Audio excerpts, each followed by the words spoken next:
Les amis sont venus me proposer de me faire évader pour aller me faire dormir ailleurs. J'ai dit non. Il ne sera jamais dit que Gbagbo était un fuyant et qu'on l'a arrêté ou qu'on l'a abattu. Non. Si Gbagbo doit tomber, il tombera dans la maison où il travaille. Dans l'article 35 de la Constitution, il y a certains qui ne devaient plus être candidats. Je cite Alassane Ouattara, je cite Konan Bédié. Vous comprenez? J'ai pris l'article 48, qui est l'équivalent de l'article 16 de la Constitution française. J'ai pris l'article 48, après discussion avec Thabo Mbeki, qui était le médiateur, et les autres, Bédié, Ouattara, et pour qu'il y ait la paix, j'ai décidé que tous deviennent candidats. Laurent Gbagbo a eu depuis le début un souci, c'est de faire de la Côte d'Ivoire un pays indépendant. Et c'est ça qui ne lui a pas été pardonné au départ. Gbagbo n'est pas un chef d'État qui demande, qui avant d'aller en conseil de ministre, doit prendre, voilà d'abord l'ordre du jour, et donnez-moi, qu'est-ce que vous en pensez? Et c'est tout ça qu'ils n'ont pas supporté. 35 chars français venant de l'intérieur du pays, qui déboulonnent sur Abidjan, traversent la ville à toute allure et foncent donc directement sur notre résidence. Canon pointé sur notre résidence. Les militaires français qui se dirigeaient vers le palais ne pouvaient pas dire, comme ils l'ont dit, on s'est perdu. On s'est trouvé autour du palais présidentiel par hasard. Celui qui pense qu'on peut sortir de la crise en travaillant à l'affaissement de l'État est contre la Côte d'Ivoire.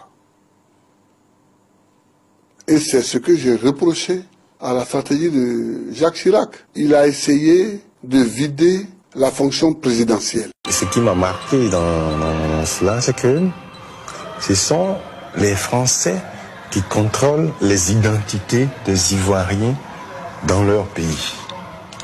Et c'est des choses que j'ai rarement vues ou entendues, si ce n'est que c'est un pays occupé.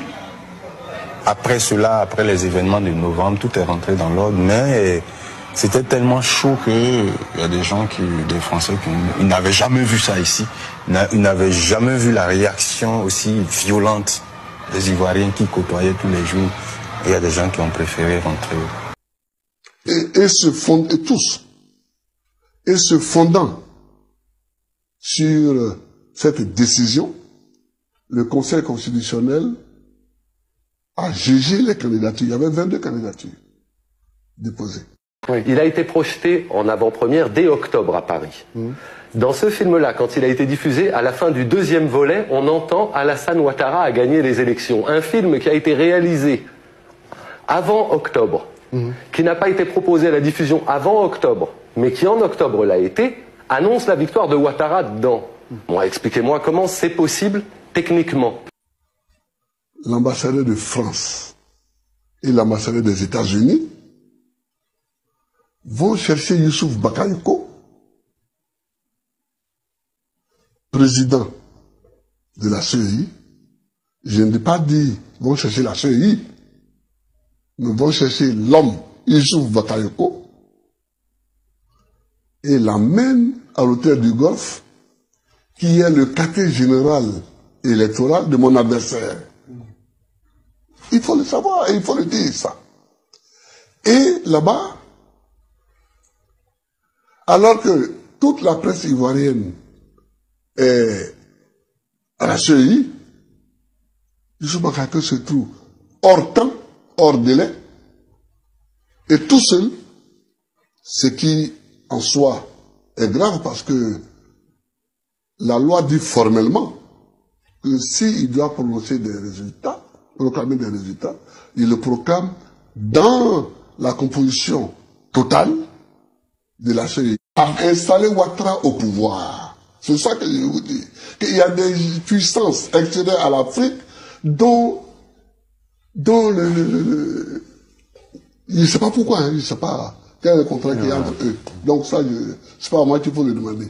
Mais dans le rêve, c'est de mettre Ouattara au pouvoir.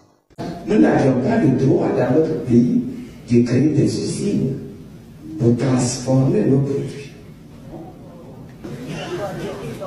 Nous devions produire pour les besoins de la scène métropole. La scène métropole a besoin de café, il a besoin de cacao.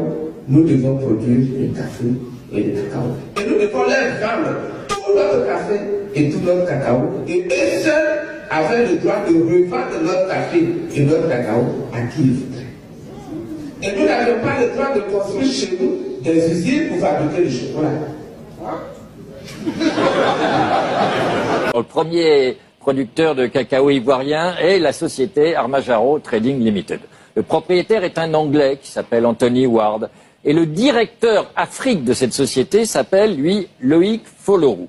Et c'est là que ça se corse, parce que Loïc Folorou est le fils d'un premier lit de Madame Dominique Ouattara, épouse Alassane Ouattara. Alors, l'été dernier, à la veille des élections ivoiriennes, la société Armajaro avait acheté et stocké 240 000 tonnes de cacao. Pourquoi? Parce que la famille Ouattara était bien sûr très bien informée que les élections risquaient de mal se passer, que ça pouvait dégénérer, les ports bloqués.